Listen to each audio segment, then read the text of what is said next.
Quero abrir com vocês segundo livro dos Reis. Segundo livro dos Reis,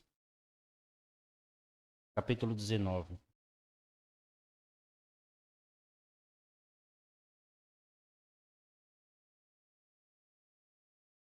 Segundo livro dos Reis 19, a gente se propôs a falar sobre avivamento e, principalmente no reino de Judá, eu quero falar sobre o rei Ezequias. Todo avivamento pressupõe um momento de tragédia, né?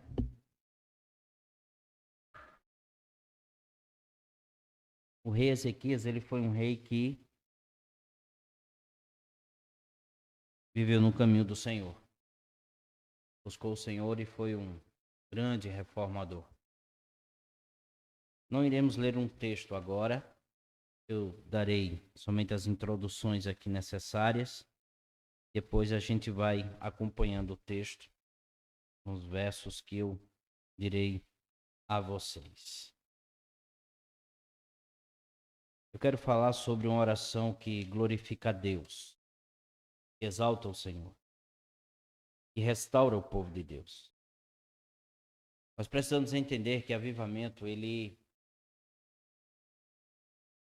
inicia-se com reforma na nossa própria vida, tendo todos nós a intenção de que o Senhor seja glorificado, primeiramente, e que uma preocupação tome conta de nós com respeito à igreja do Senhor.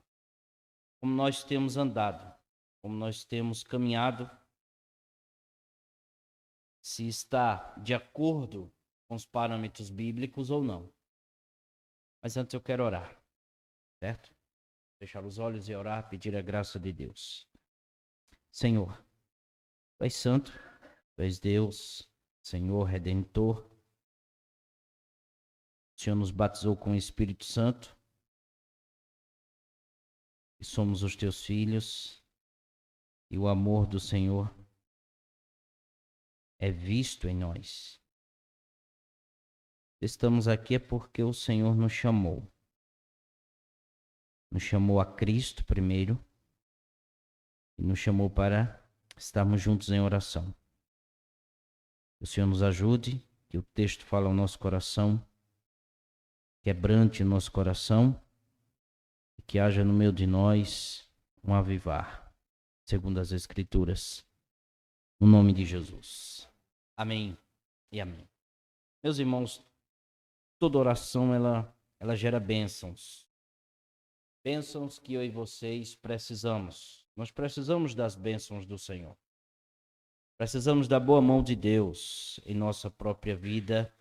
E Ele precisa ser glorificado. E o resultado da oração, o resultado de toda oração nossa, deve ter exatamente esse fim. Resultado, claro, que é a glória de Deus e a preocupação com o povo do Senhor. Então, repito, o propósito de toda oração respondida da parte de Deus para o seu povo é promover a glória de Deus. Jesus Cristo disse isso em João capítulo 14, verso 13, o seguinte: e tudo quanto pedirdes em meu nome, isso farei, a fim de que o Pai seja glorificado no Filho. João 14, 13. Tudo que vocês pedirem em meu nome, isso farei, a fim de que o Pai seja glorificado. A palavra glorificado significa atribuir glória, tornar o caráter e os atributos divinos manifestos. Isso está em vários textos das Escrituras. É para esse fim que Jesus responde a todas as nossas orações, para que o nosso Pai seja glorificado. A glória do Pai, ela deve ser o objetivo de nossa oração, e um avivamento deve ser a glória de Deus. Os melhores argumentos na oração são aqueles que defendem e proclamam a glória de Deus. Ficamos preocupados com isso. Deve ser a nossa preocupação. Por isso que Jesus nos ensina a orar, e a oração que ele nos ensina a orar começa: santificado seja o teu nome. Pois bem, Ezequias foi um desses homens que se preocupou com a glória de Deus, com a majestade do Senhor. Ezequias foi um homem de oração, e suas preces ilustram bem que ele se preocupava com a majestade do Senhor e o seu povo. Ele foi o 12º rei de Judá. 12º rei de Judá, Reino do Sul. Existe o Reino do Norte, com as 10 tribos, e o Reino do Sul, com Judá e a tribo de Benjamim. Ele governou, meus irmãos, por 29 anos, de 715 a 687 a.C., e ele começou a reinar com 25 anos de idade. Era filho do rei Acás, e fez o que era mal aos olhos do Senhor. Então ele não andou nos costumes do seu pai. Ele andou segundo a palavra de Deus, segundo a palavra do Senhor. Ele nasceu em 736 a.C. e o seu nome significa Deus é a minha força. A sua história está registrada em 3 lugares das Escrituras. Segundo o livro dos Reis, esse texto que estamos, do capítulo 18 até o capítulo 20. Segundo o livro das Crônicas, capítulo 29 a 32, Isaías 35 a 39. Profetas Isaías, Miqueias, Naum e Oséias foram seu contemporâneo, melhor dizendo. Um rei piedoso, justo, temente a Deus, amava a palavra de Deus, amava a palavra do Senhor e viveu para a glória de Deus. Capítulo 18, versos 5 e 6 diz isso. Veja o que diz. Capítulo 18, versos 5 e 6. Ezequias confiou no Senhor, Deus de Israel, de maneira que não houve ninguém como ele entre todos os reis de Judá, nem antes nem depois dele. Porque se apegou ao Senhor, não deixou de segui-lo e guardou os mandamentos que o Senhor ordenou a Moisés. Ele reformou e purificou o templo, reabrindo ele ao público, restaurou o culto a Deus, estabeleceu o ministério dos levitas e promoveu a celebração da Páscoa. Isso tinha acabado com a caça.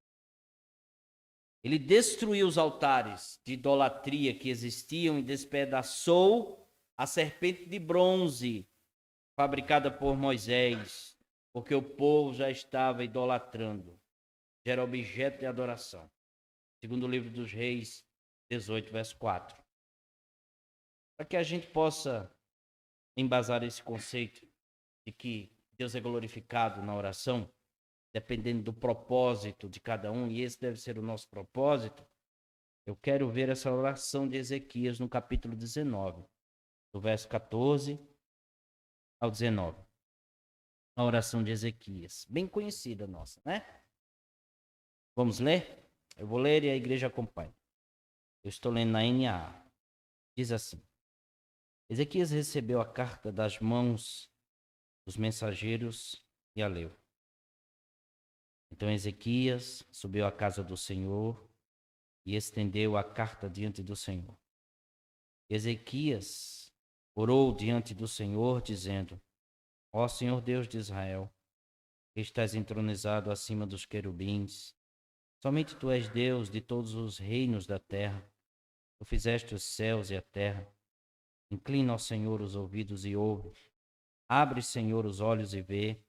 Ouve as palavras de Senaqueribe, as quais ele enviou para afrontar o Deus vivo.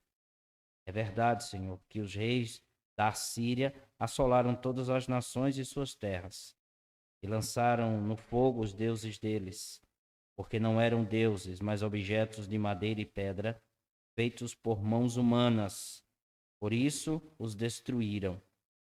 Agora, Senhor, nosso Deus, livra-nos das mãos dele, para que todos os reinos da terra saibam, só tu, ó Senhor, és Deus. Vocês estão vendo a preocupação dele, né? Não estava em si mesmo, nem no seu reinado, mas estava unicamente para que o Senhor fosse glorificado.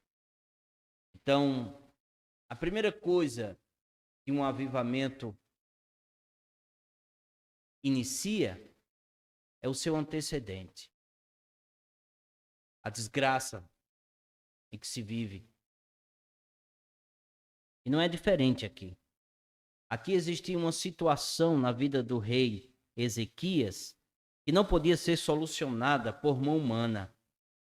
Mas somente Deus poderia fazer isso. Toda oração que glorifica, exalta, engrandece a Deus, brota de situação e crises que não pode o homem resolver. Deus ordena, no Salmo 50, verso 15, invoca-me no dia da angústia, eu te livrarei, e tu me glorificarás. Orações feitas em tempo de angústia promovem livramentos, meus irmãos, extraordinários, e nós precisamos de um livramento. A nossa sociedade está assolada por pensamentos contrários a Deus, que afronta a palavra do Senhor. Então há sofrimentos que existem e nós sofremos nesse mundo e devemos sofrer. E aqui está uma causa porque o avivamento não acontece, porque nós não temos sentido dor com este mundo. Nós ficamos tristes com as coisas, porém não há uma dor profunda no nosso coração. Não há um arrependimento profundo no meu e no seu coração. Estamos vem um senso de justiça em nós, porque somos filhos do Senhor e temos o Espírito de Deus.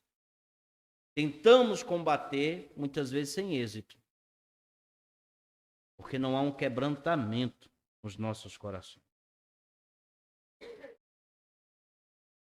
Todo sofrimento, muitas vezes chega em situações adversas para que Deus seja glorificado.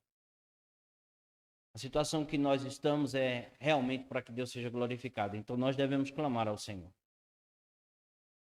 Como é que uma adversidade é para glorificar a Deus? Certa vez os discípulos viram um homem cego e perguntaram a Jesus: quem pecou, este ou seus pais, para que nascesse cego? Jesus respondeu: nem ele pecou, nem os seus pais, mas foi para a glória de Deus, para que se manifestasse, melhor dizendo, nele as obras de Deus. João 9, verso 2, verso 3. O propósito da cegueira daquele rapaz foi para que a glória de Deus se manifestasse. E nós devemos desejar que a glória de Deus manifeste-se nesse mundo, gente. Israel foi levado cativo pelos assírios em 722 a.C. Agora, Judá está cercado pelo poderoso exército assírio. O rei Ezequias já havia entregado tudo: ouro, prata, da casa do Senhor. Numa primeira invasão que houve, 18, 14 e 16 do segundo livro dos reis. Humanamente falando, o fim de Judá estava próximo.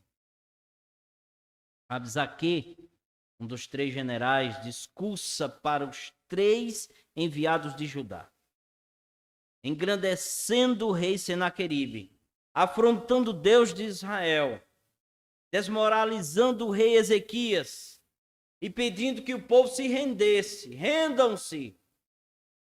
Parece que o mundo pede que a gente se renda também.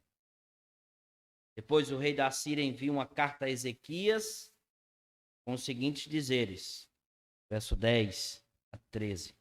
Diz assim: digam a Ezequias, rei de Judá, não deixe que o seu Deus, em quem você confia, o engane ao dizer: Jerusalém não será entregue nas mãos do rei da Síria. Você já ouviu o que os reis da Síria fizeram com todas as terras, como a destruíram totalmente, e você pensa que poderá escapar? Veja que afronta.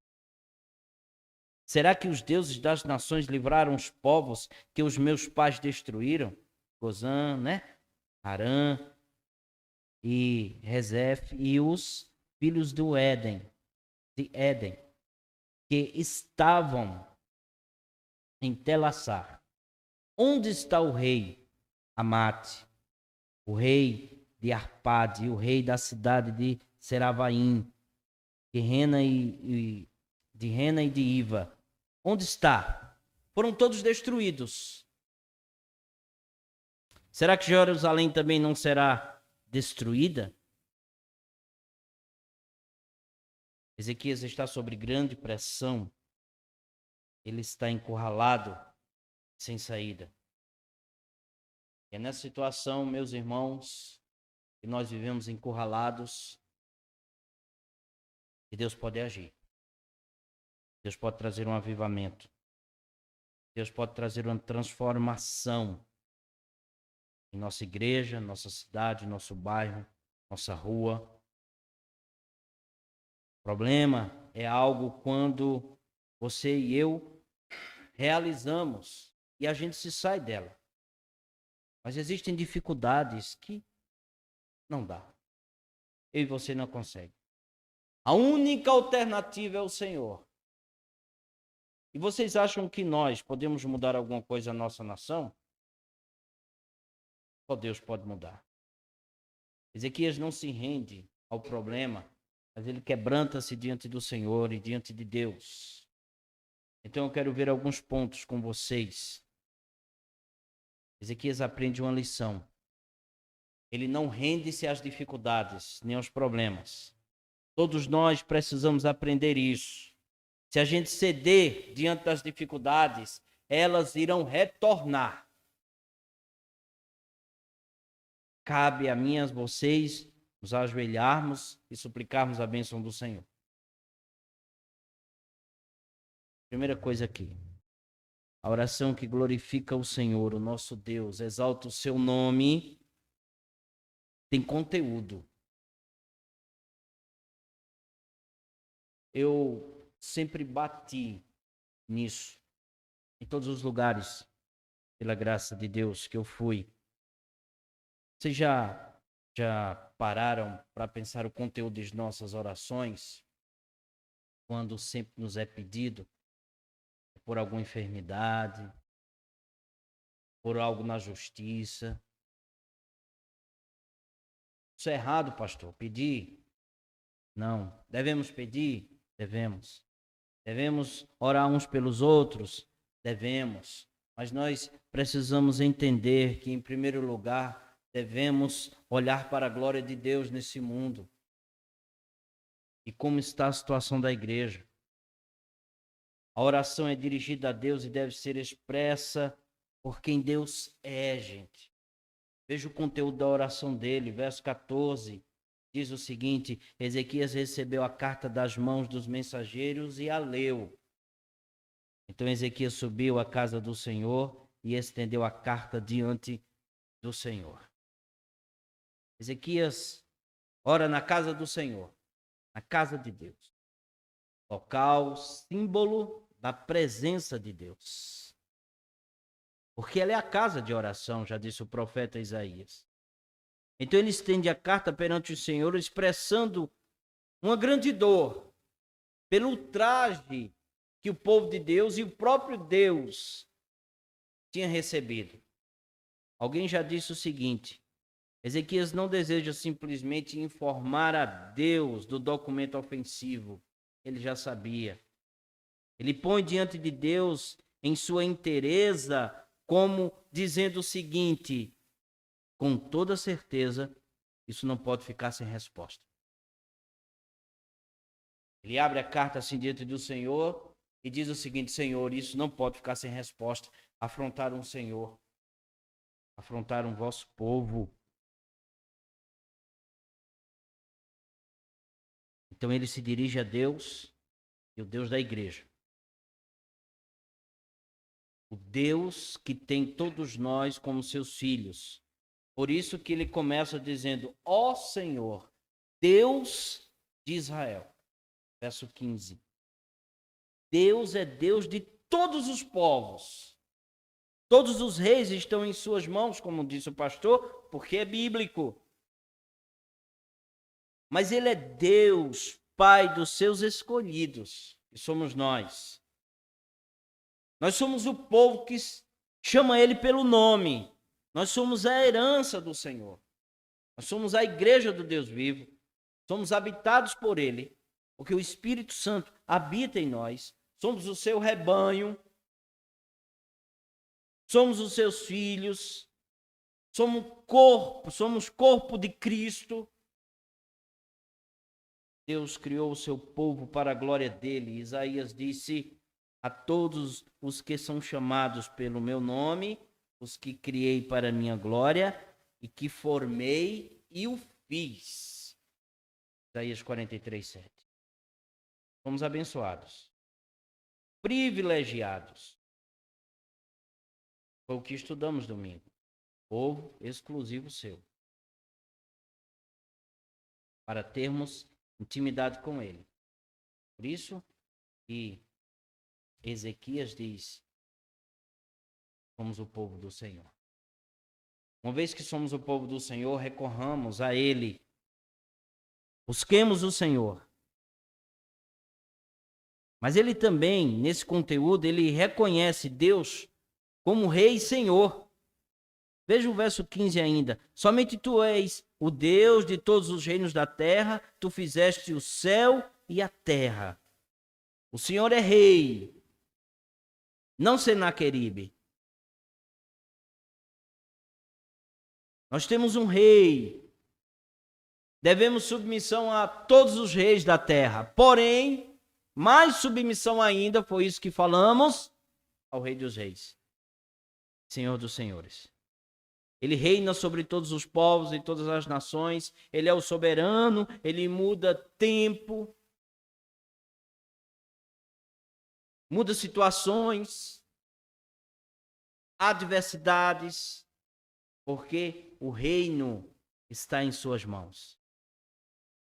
Ele reina porque, repito, direito de criação e redenção. Deus é o Criador e nosso Redentor. Ele é Deus e o Criador do céu e da terra, e quando oramos a esse Deus Criador, nós reconhecemos duas coisas. A primeira delas, que a criação é distinta de Deus, mas depende de Deus. Todos nós dependemos do Senhor. Segundo, a criação existe para revelar e proclamar a sua glória. Salmo 19:1 diz: os céus proclamam a glória de Deus, e o firmamento anuncia as obras de suas mãos. Com isso, gente, que poder pode resistir ao nosso Deus? Nenhum. Deus governa sobre a criação e até mesmo o coração do rei das nações inimigas. Ele pediu o livramento de Israel para que Deus seja glorificado. Ezequias. Veja o que diz o verso 19. Agora, pois, ó Senhor nosso Deus, livra-nos das suas mãos, para que todos os reinos da terra saibam que só tu és, Senhor Deus. Três coisas importantes a gente aprende aqui. O tempo do livramento. Sabe quando é o tempo do livramento?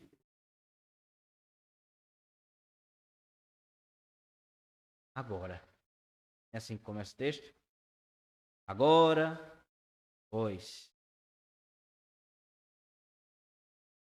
Nós não devemos esperar.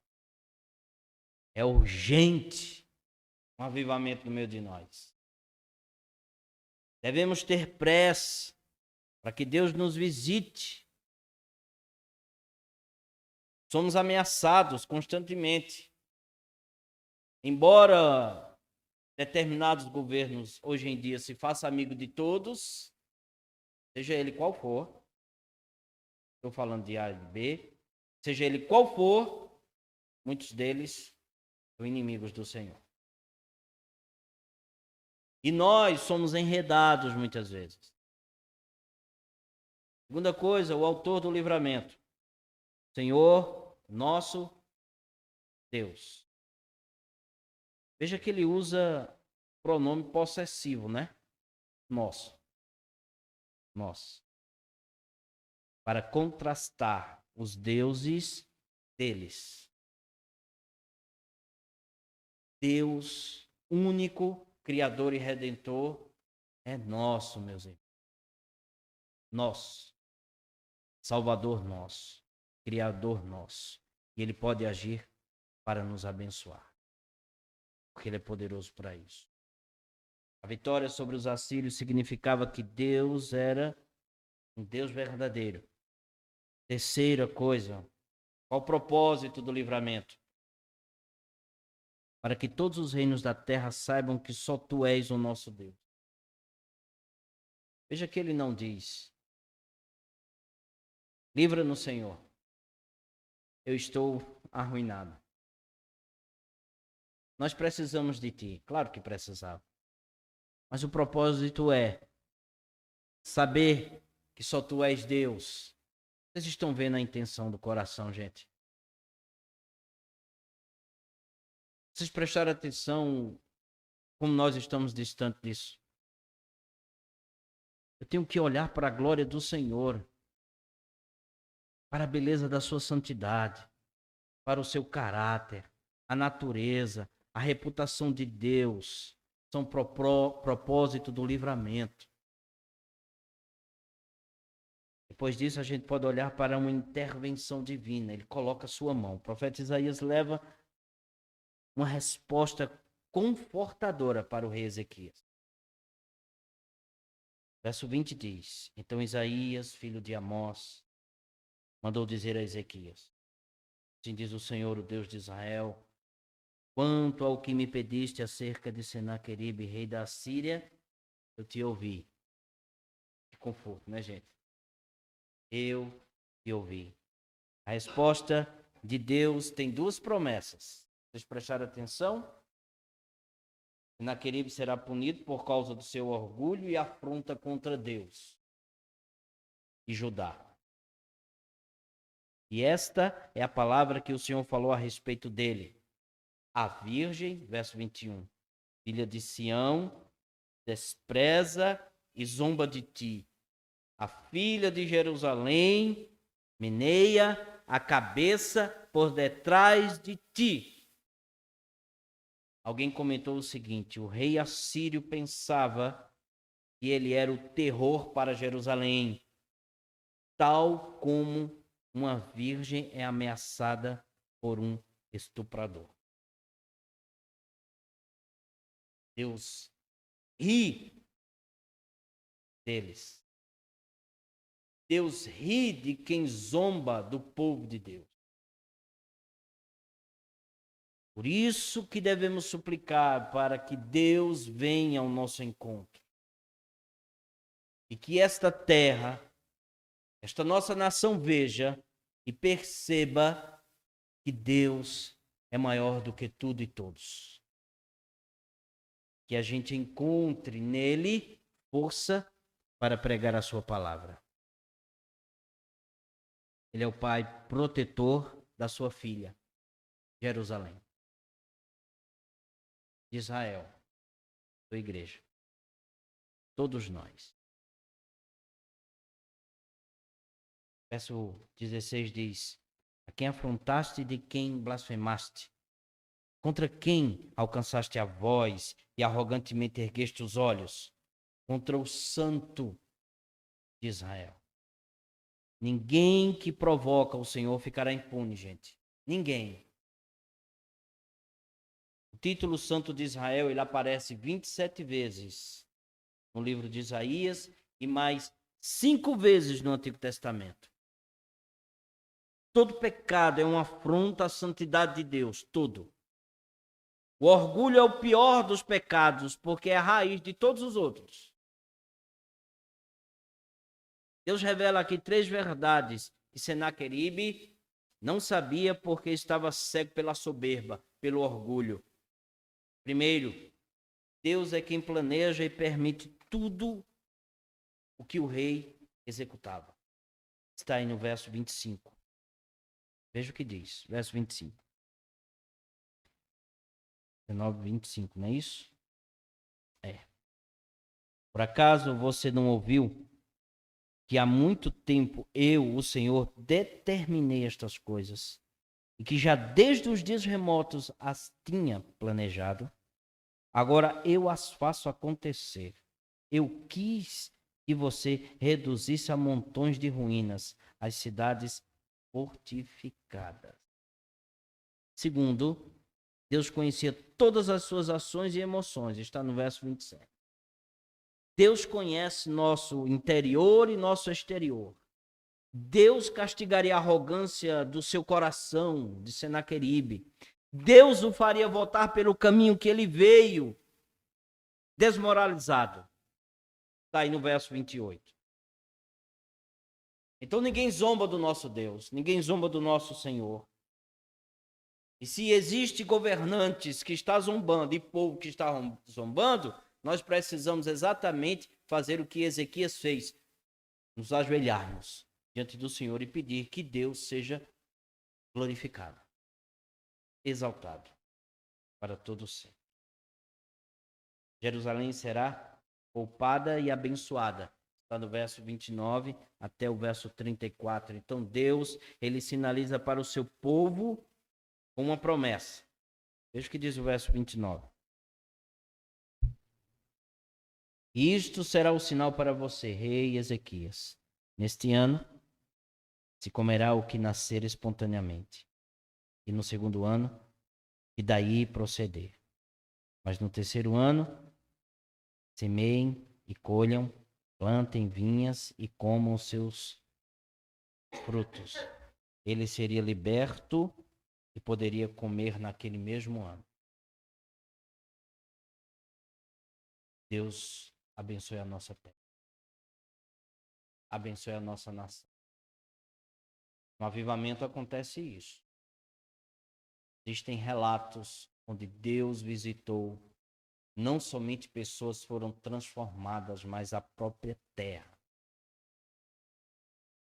Plantações. Deus pode fazer isso, porque Ele é poderoso. Deus defenderá a cidade por 2 motivos. O verso 34 está aí. Por amor de mim, é assim que está o verso 34. Indica que Deus olha para as suas promessas, sua própria glória. Deus é fiel, meu irmão. A Ele mesmo e as suas promessas. E nisso é que está a nossa segurança. Se Ele é fiel às suas promessas e a Ele mesmo, eu devo dizer amém e glorificar. E ter o meu coração posto em segurança.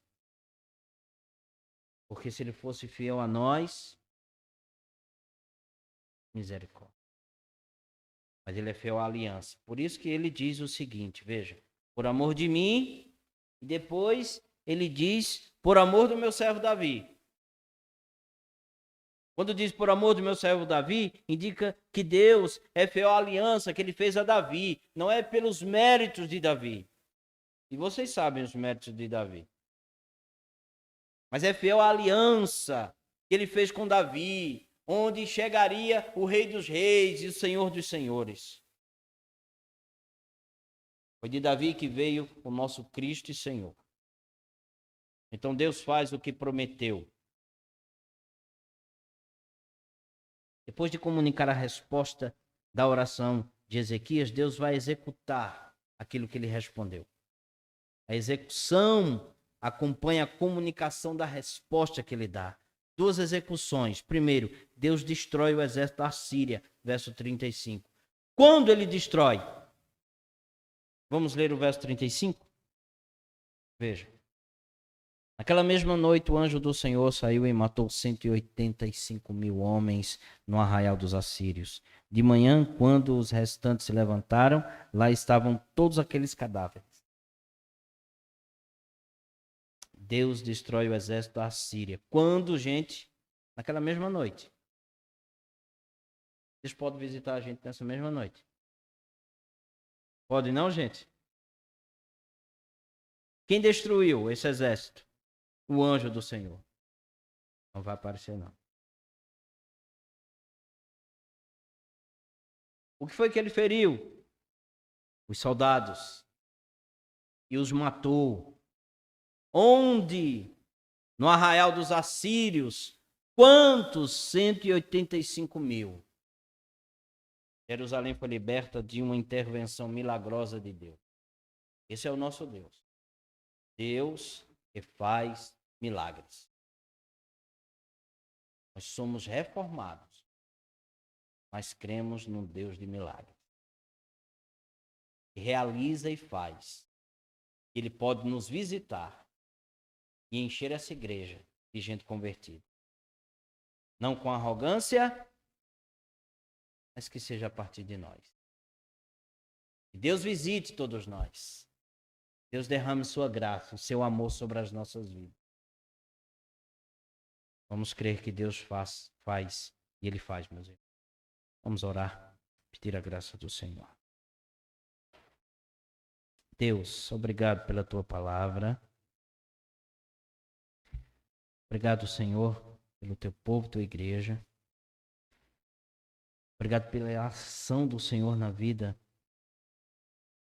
de Ezequias, um homem que andou justo, segundo tua palavra,